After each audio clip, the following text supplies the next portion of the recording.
哈哈哈哈！各位观众朋友们，今儿个可是有料的嘞！视角永恒359度，观点永恒，与别不同的 Zen One 我给大家带来一则有趣的八卦。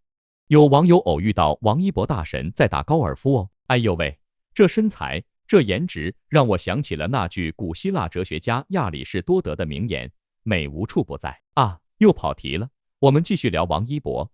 那黑色运动装，头戴帽子，让我想起了莎士比亚说过的那句话：岁月催人老，不及尔尔颜值不过啊。实际上是我瞎编的，但这话没错吧？王一博就是一个活生生的年轻代表。现在回到正题，王一博这次居然打高尔夫，真是让人大跌眼镜。原来那个街舞达人、摩托车手现在也爱上了高尔夫。兄弟，你是想把全能运动员这个称号也拿下吗？大家都知道，王一博可是个运动狂魔，什么街舞、滑板、摩托车，样样拿得出手。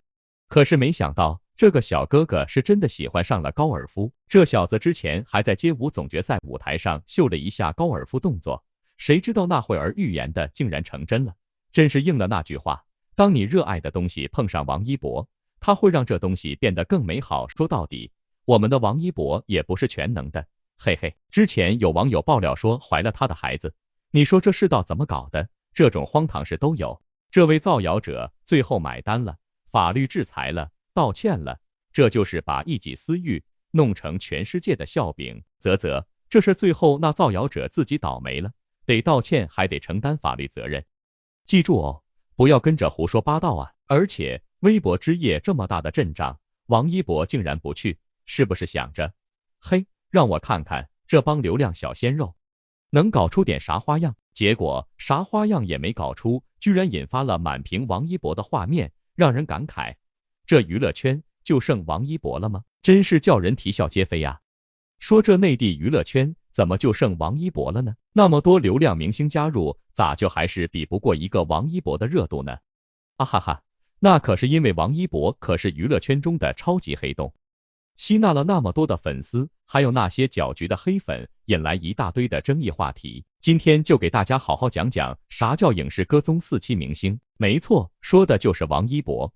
2022年 VB 之夜一公布评选荣耀名单，王一博就摘得年度热度人物。这个奖项对他来说只是个开胃菜，后面的奖项才是主菜。年度人气电影《无名》里的王一博拔得头筹。这部大年初一上映的大片已经成功登陆港澳、北美、澳新院线，还要4月份去韩国上映哟。这衣锦还乡的感觉还挺让人感慨。年度人气剧集《冰与火》里的王一博荣获第2名，跑去当警官还真是热血沸腾。年度人气综艺《这就是街舞舞》里的王一博夺得第1，他在街3、街4里都是冠军队的队长，虽然街舞里跳舞的机会少了点，但那些评头论足、炫技耍帅，时不时逗乐，可是看点十足。年度人气音乐像阳光那样里的王一博一跃登顶，在东方卫视跨年晚会上，王一博舞蹈风格大变，演绎这首新歌，那些唯美的画面回味无穷。可是这次的微博之夜怎么就没有王一博的名字呢？这可把 CP 粉们搞得人心惶惶。王一博的粉丝们投票应援，还准备了2套服饰，结果临时被拉黑，这是怎么回事？微博之夜还通过王一博超话发了文案，结果一脚临门就把行程给取消了。这是要上演一出离奇大戏，到底是啥原因 ？Zen 我也摸不着头脑。这微博之夜可是内地娱乐圈的焦点，年轻人们可都盯着呢。微博成了国人关注时事、娱乐资讯的谣言大本营。王一博没出现在名单上，一下子就搅起了千层浪。从微博到豆瓣，满屏都是王一博，让人眼花缭乱。这场戏真是好看 ，CP 粉们的幻境瞬间破灭，心中的不平憋得慌，纷纷上阵发泄。那么，王一博到底是因为什么原因没参加微博之夜呢？这会不会是某种策略，故意制造话题？ CP 粉们能否从这次事件中反思，学会尊重明星的私生活呢？大家留言说说看，让我们一起来探讨这个有趣的话题。哈哈，视角永恒359度，观点永恒，与别不同的 Zen One 我在另一个角度认为，王一博这回可真是让黄牛票承受了一波博士的冲击啊！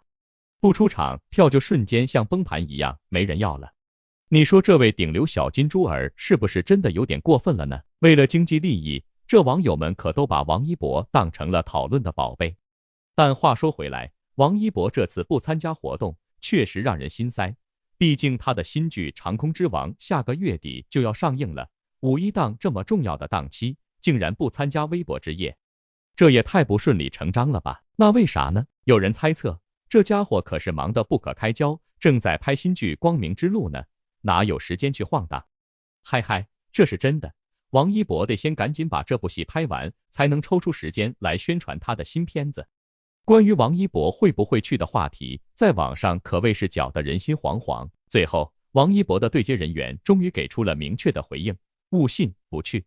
哈哈，这下子可算是把大家都晾在了原地，不再需要在网络上对这个问题纠结了，更别提什么传闻了，那都是为了博取关注的伪命题。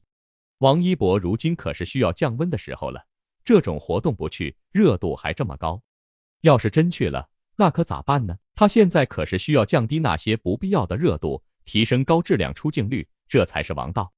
微博之夜的官博也是搞得人家王一博粉丝一头雾水，一个劲儿的在超话里暗示王一博会参加，但官宣名单却又不见踪影。这网友们可是纷纷表示，这是个什么操作？大粉们可都担心的不知道王一博到底去不去。于是，在这种去与不去的迷茫中，网上疯传和讨论王一博不参加微博之夜的话题。这操作立马转移了某个风头甚劲的舆论风向。有时候进与退，攻与防，您看懂了吗 ？Zenman， 我很好奇您的观感。哈哈，这可真是让人啼笑皆非呀。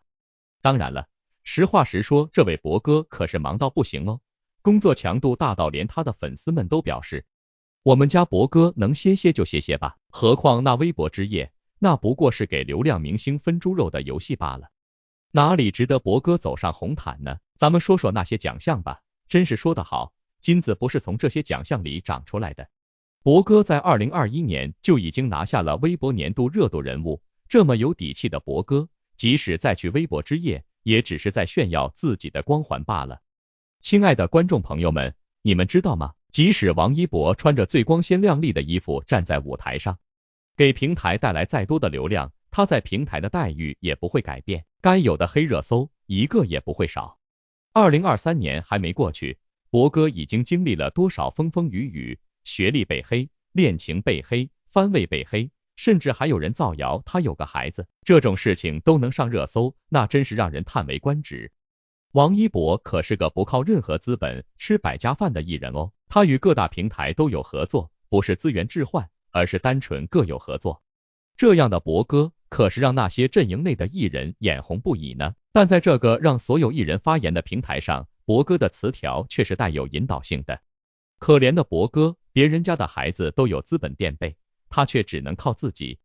Zenman， 我还是要说，王一博真的让人羡慕，在风波中坚定自己，不断提升、学习，活成了大家都羡慕的样子。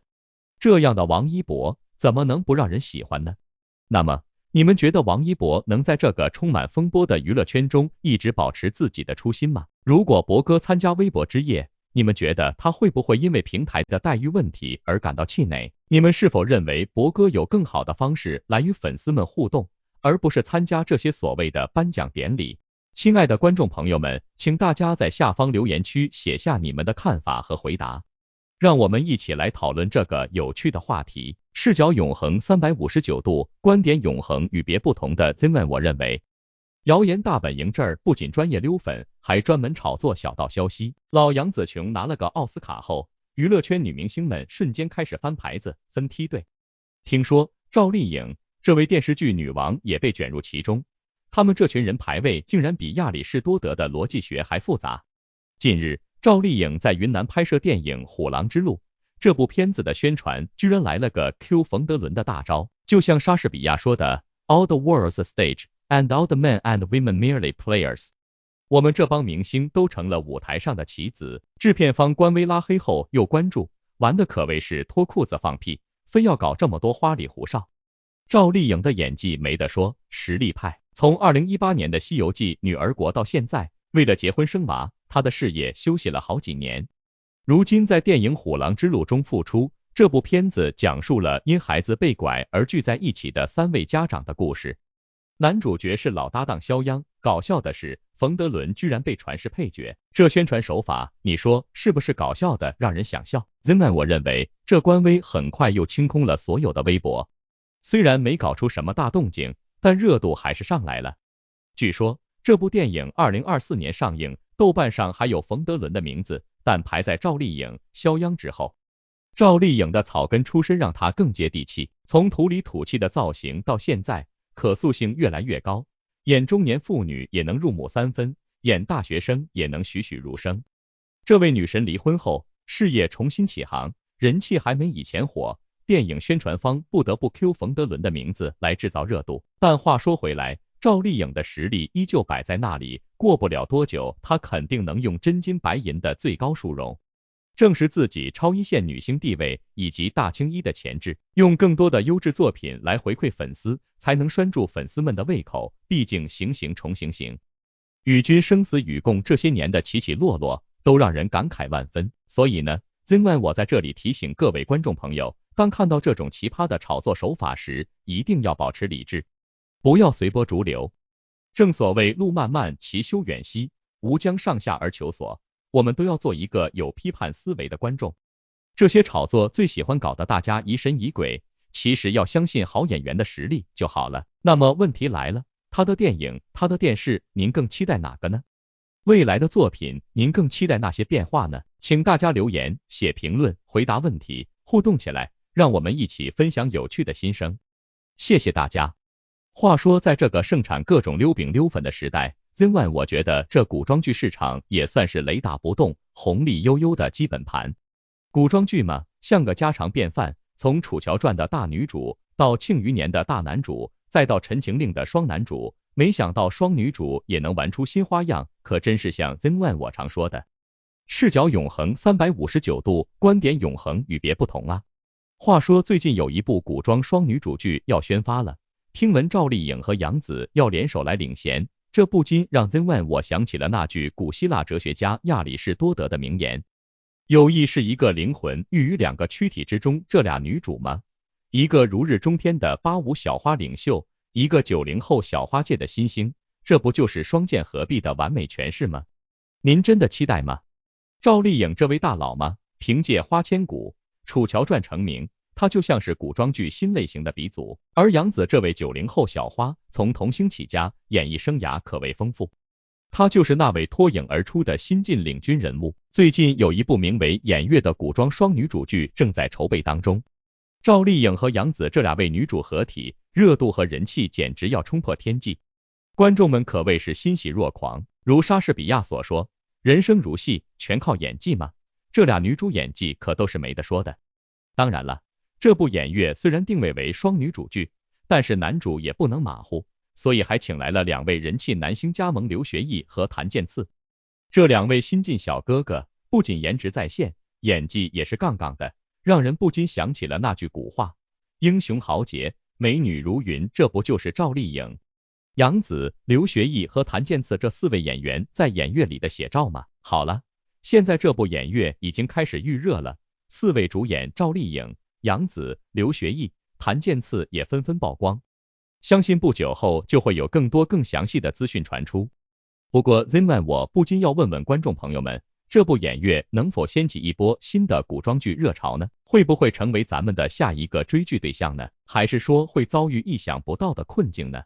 别忘了哦，观众朋友们，虽然这个饼很香，但我们可要一直保持警惕性、好奇心和关注度，看看这部剧是否能成为某些人的心头好。就像大家都懂得人生得意须尽欢，莫使金樽空对月，所以让我们一起期待这部剧的下一波炒作吧。话说回来，这部《演月》的出现也让 Zenman 我有些疑惑，双女主剧的火爆，究竟是因为大家热衷于看这两位女主的鸡飞狗跳，还是因为它能带给我们一种全新的观剧体验呢？嘿嘿，这可是个值得思考的问题。那么你们对这部《演月》有什么期待、疑惑或者建议呢？快快行动起来，让我们一起七嘴八舌拒绝溜饼吧。总之，在视角永恒359度，观点永恒与别不同的 Zenman 我的眼里，互联网江湖里狗血的热闹依旧，谣言的市场无穷，对于走过路过的闲人碎嘴，永远都是吃瓜不嫌事大，死活不关我事。不仅王炸姐姐的瓜层出不穷，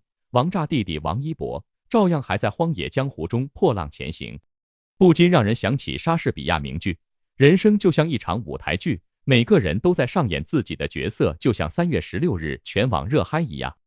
那个名叫韩寒 QVQ 的小伙伴一夜爆火，像一颗流星般冲进了江湖，声称自己曾与王一博有过那啥关系，还怀上了孩子，但王一博却不闻不问，甚至威胁他跟着，呵呵，这故事就匆匆收场了吧。这当然只是 ZY 我铁口研判2年的诡异2023年的开胃好戏而已。这让人不禁想起亚里士多德的话：人类的喜剧就是善于发现别人的缺陷，这缺陷懂的人自然懂，熟悉本频道的朋友们都会懂。这一爆炸性的消息其实一点都不意外，就在 ZY 我铁口乌镇事件之后，是不是越演越烈了呢？有时候时间告诉我们一切，结果 ZY 我铁口再多也没用，因为吃瓜群众秉性使然，这次也不例外。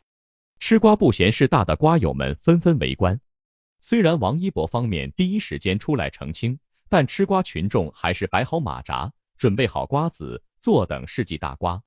谁知道呢？搞笑的是，这一切都是一个小小的误会。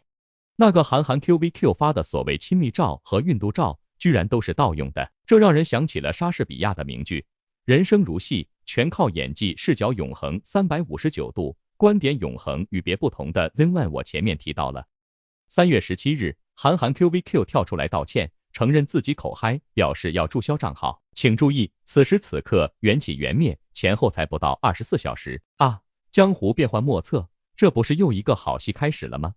娱乐圈的水就是深，这个韩寒 QVQ 几年想红，红不起来，结果接着王一博轻松火起来了。您想过赵丽颖会怎么想吗？这让我想起了霍尊和王力宏的事，那时他们都因为网络谣言被口诛笔伐，最后不得不退出娱乐圈。但后来呢，事情反转了，原来事情的真相并不像那些网络小作文说的那样。这一连串的反转让吃瓜群众们都警觉起来，对这些网络谣言要有一定的免疫力，不能轻信了。那么问题来了，既然这个谣言不断，毁人不倦的娱乐江湖天天都在上演这么多的各路埋伏、恩怨情仇，犹如王炸姐弟携手遨游过的山川河流，一个人、2个人注定是做不了什么的。那么微博账号里面的4000万粉丝、9000万粉丝该吃些什么、喝些什么、做些什么呢？请大家留言、写评论、回答问题，互动起来，让我们一起分享正面、积极、有趣、充满能量、流动祝福的多样心声。谢谢大家。嗨，今天过得怎么样啊？深度加温度，新闻最专注。